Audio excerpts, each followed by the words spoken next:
Hi there. Thank you very much for playing the Beginner's Guide. My name is Davey Reedon. I wrote The Stanley Parable, and while that game tells a pretty absurd story, today I'm going to tell you about a series of events that happened between 2008 and 2011. We're going to look at the games made by a friend of mine named Coda. Now, these games mean a lot to me. I met Coda in early 2009 at a time when I was really struggling with some personal stuff, and his work pointed me in a very powerful direction. I found it to be a good reference point for the kinds of creative works that I wanted to make. So just to start you off, this is, I think, the first game he ever made. It's a level for Counter-Strike. You can walk around here, by the way. And mostly it's just Coda learning the basics of building a 3D environment. But what I like is that even though he starts from the simple aesthetic of a desert town, he then scatters these colorful abstract blobs and impossible floating crates around the level. And of course, it destroys the illusion that this actually is a desert town, and instead this level becomes a kind of calling card from its creator. It's like a reminder that this video game was constructed by a real person. And it kind of makes you wonder, what was going through his head as he was building this? This is what I like about all of Coda's games. I mean, not that they're all fascinating as games, but that they are all going to give us access to their creator. I want us to see past the games themselves. I want to get to know who this human being really is. And that's exactly what we're going to do here. So, it's 2008, Coda starts making these games, and he never releases any of them. He doesn't put them onto the internet, he just makes them and then immediately abandons them, and they sit on his computer forever.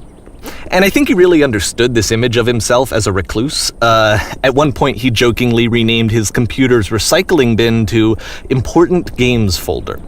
So, this was just how he worked. He tended to crank them out one after the other without even really pausing to try to understand what he had just made, until suddenly one day, he just stopped. In 2011, that was it. He made his last game, and then he hasn't made another one since. And that's why I've taken this opportunity to gather all of his work together, is because I find his games powerful and interesting, and I'd like this collection to reach him, to maybe encourage him to start creating again. And if the people like you who play this also happen to find his work interesting, then I'm sure it'll just send that much stronger of a message of encouragement to Coda. So thanks for joining me on this. If you have a particular interpretation that I haven't mentioned here, or if you just need to get in touch, you can email me at daveyWreden@gmail.com. Okay, that's about it for introduction. Let's take a look at Coda's first proper game. As each game is loading, I'll show you the date that it was completed. This first one was made in November 2008.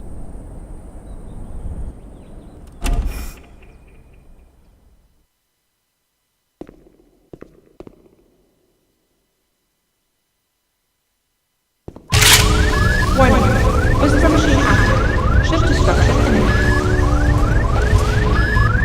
This game is called Escape from Whisper, and it's one of the more generic games you'll see from Coda.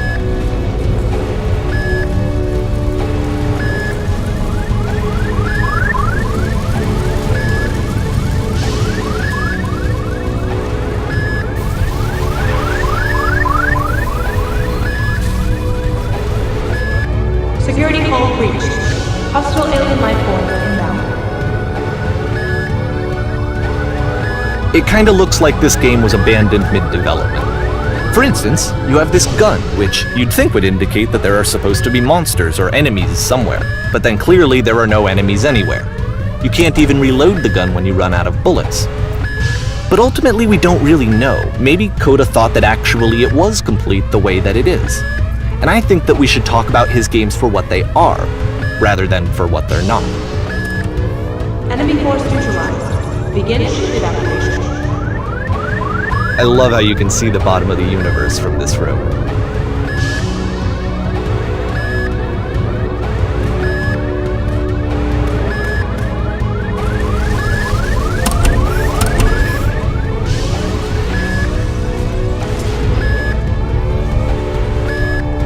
Apparently this space station has a labyrinth on it.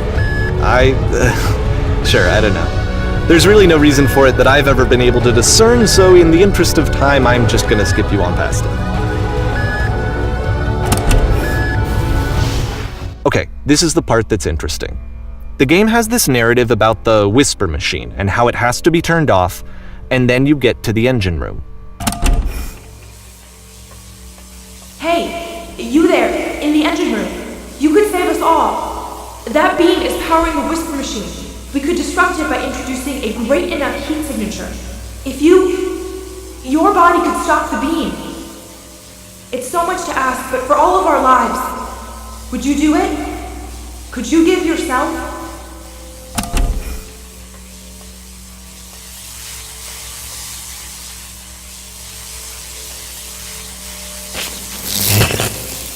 Let me pause here for a second. What you just experienced, stepping into the beam and then dying, is probably what Coda had initially intended when he was developing this level.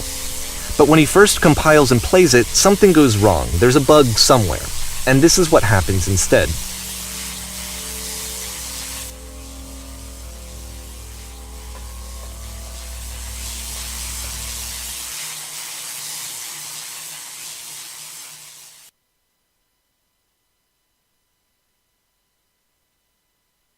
The beam causes you to start floating. And this is an important moment for him.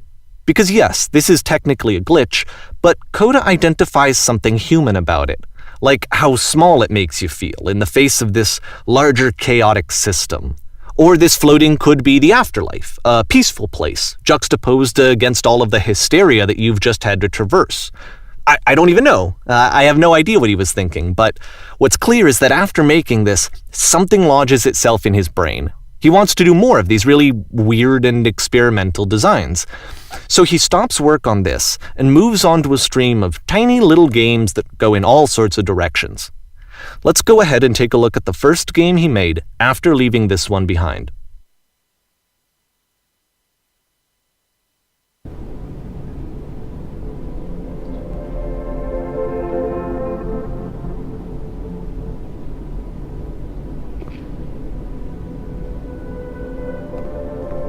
Yep, in this game you can only walk backwards.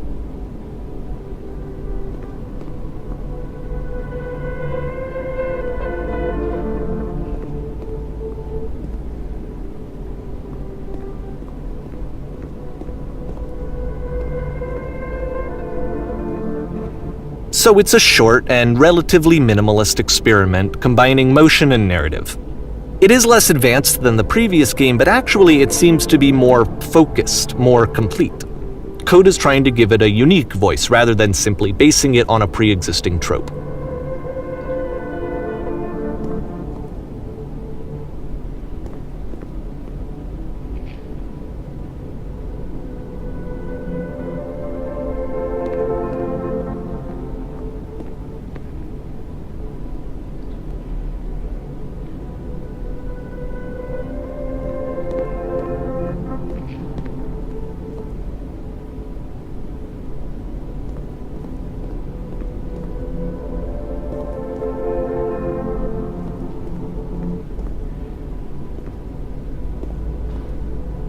It's a short little thought, it says what it wants to say, and then it ends.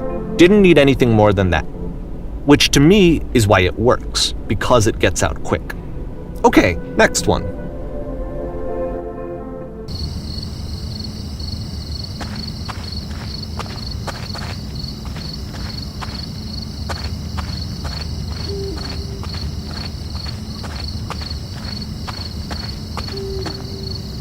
And that's it. Okay, the meaning of this game won't be clear just yet. Please be patient with me for a few more games and I promise you'll see what makes it interesting.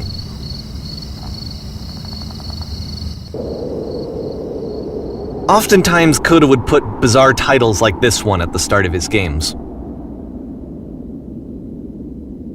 I wish I'd known him at the time that he was making these early games. He would really only talk to me about his work as he was making it. Once he stopped work on a game, that was it. It was dead to him. And I don't agree with that at all, but what are you gonna do?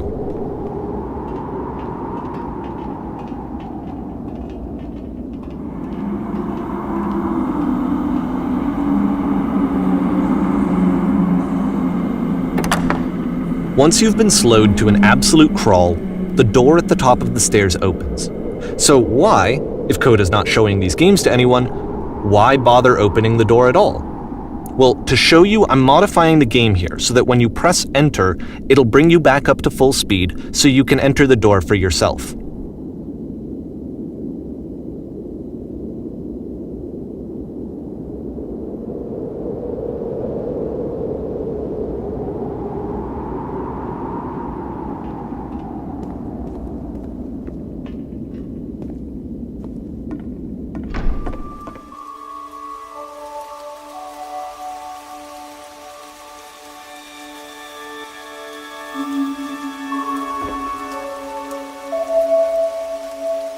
A room that's warm and nice and filled with little ideas for games.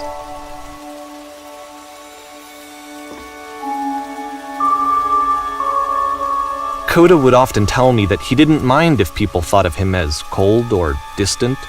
He said that he knew that he was actually a vibrant and compassionate person, but that it takes time to really see that. It can be a very slow climb to get there.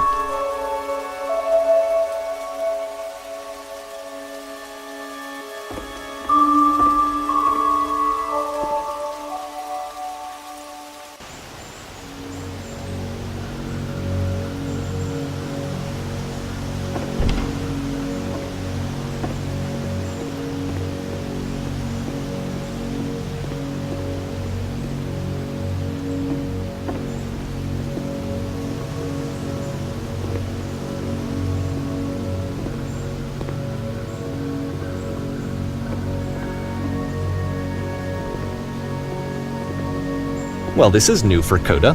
It's an actual puzzle. Go ahead and see if you can solve it.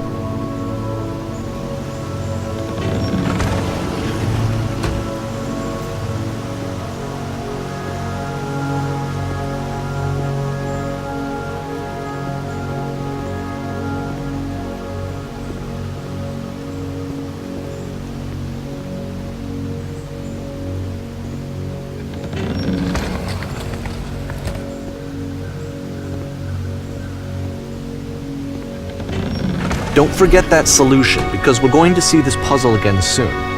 We're going to see it a lot.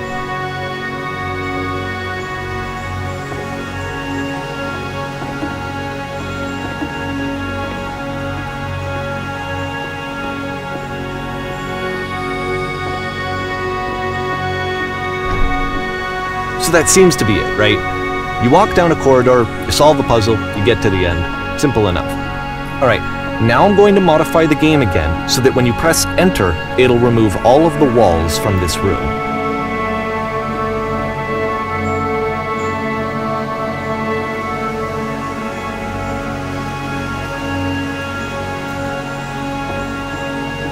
How about that? There was more to it than we had any way of knowing. I actually find it funny that this game comes after the stairs game, since they essentially convey the opposite idea. So, in the stairs game, a dull exterior concealed a rich interior.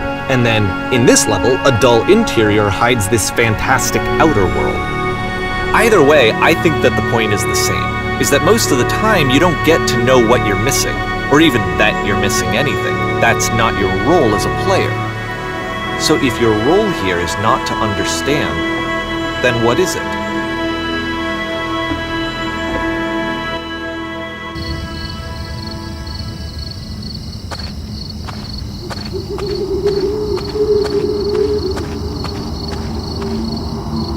Aha! So, this, combined with the entering game from earlier, tells us that Coda believes his games are connected somehow.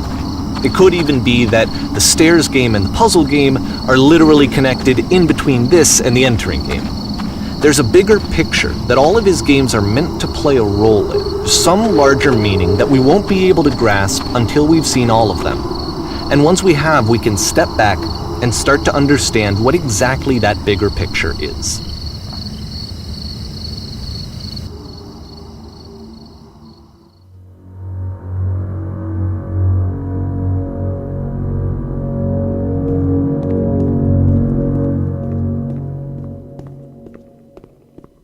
Let's talk about video game development for a second. Every video game runs on what's called an engine, which determines what the game can and cannot do. So in other words, the engine is a set of tools for game development. To make all of these games, Coda is using an engine called Source. Like all engines, Source has certain things that it does well, and it has certain things that it does poorly. One of the things that it does very well is boxy linear corridors. That's why so many of Coda's games are set in these large, flat, empty rooms, is just because he's working with what the engine does well. The tools available to the creator shape what kinds of creative work they're going to end up making. You might consider paying attention to the architecture in Coda's games, to notice how they seem to stem from an engine that's very good at producing linear, boxy corridors.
This prison, funny enough, in Coda's original design, the doors stayed shut for a full hour before letting you go. If you don't mind, I think we're gonna skip that. This is something that he and I used to argue about a lot. You know, whether a game ought to actually be playable, whether it means anything if no one can get through it. And I would always defend that, all this work goes into the game, why not make it playable and accessible? And so we just got into heated arguments over it, and there was one time that after one of these conversations, he went home, and a day or two later, he sent me a zip file entitled Playable Games that was full of hundreds of individual games, each of which was just an empty box that you walked around in and nothing else. Believe me, I played every single one of those just to find out if there was like a gag hidden somewhere. There wasn't.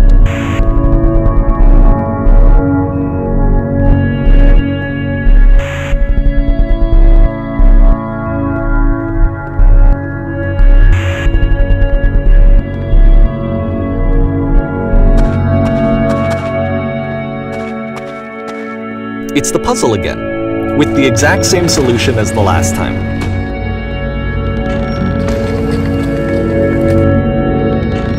There's still no clear indication of what makes this puzzle so special that Coda is going to return to it over and over. But I promise I'll share with you my interpretation very shortly.